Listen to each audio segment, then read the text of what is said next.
Here are the 4 reasons why the United States stopped attacking Iran alongside Israel.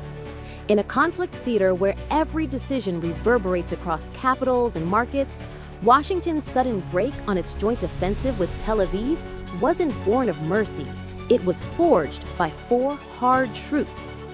1. The ghosts of Afghanistan and Iraq. America learned that forcing regime change is the easy part. Holding the pieces together is the curse. In Afghanistan, the Taliban rose from the rubble they once governed. In Iraq, Saddam's change led to a vacuum soon filled by ISIS's reign of terror, which was then replaced by Tehran's puppets. Topple a regime, and you unleash chaos that only big-pocketed patronage can temporarily tame. The last thing Washington wanted was another quagmire bigger than its budget, bigger than its will. 2. The mirage of revolt. Netanyahu and Trump banked on the Iranian street to finish what missiles started. State infrastructure lay in ruins, broadcast towers silent, but no mass uprising erupted. Revolutions aren't vending machines. You don't strike the system, insert pressure, and collect regime change. Instead, Iran's population, scarred yet united, rallied around their leaders. Libya-style collapse, Syria-like power change, Afghanistan-style ouster in 2002, none materialized. The myth of instant revolt evaporated under real-world fire. 3. The desert's deafening silence. The U.S. expected a regional rally round, a Middle Eastern coalition marching in step. Instead, it heard crickets. Trump's historic White House lunch with Pakistan's army chief yielded warm conversation, but no commitment.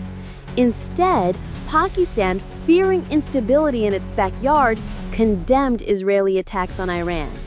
Saudi Arabia, wary of Iranian reprisal, stayed conspicuously on the sidelines. The Gulf monarchies whispered caution. Without boots on the ground or regional partners willing to pay the price, America's solo act risked isolation and defeat. 4. The Strait of Doom. With Iranian soil already scorched, the next step threatened to cross a line in blood. Close the Strait of Hormuz. 20% of the world's oil flows through that 21-mile lane. Iran showed its intent that it's going all out. When its missiles were fired at Qatar, a longtime ally reminded everyone of the brinksmanship at play. Iran's red lines were being played with.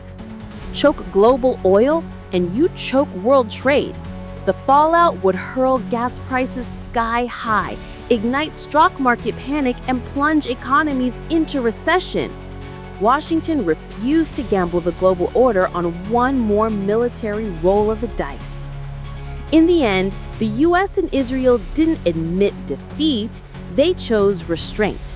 They traded shock and awe for a ceasefire table, recognizing that power projection has its limits. Iran emerged bruised but unbroken, its leaders vindicated in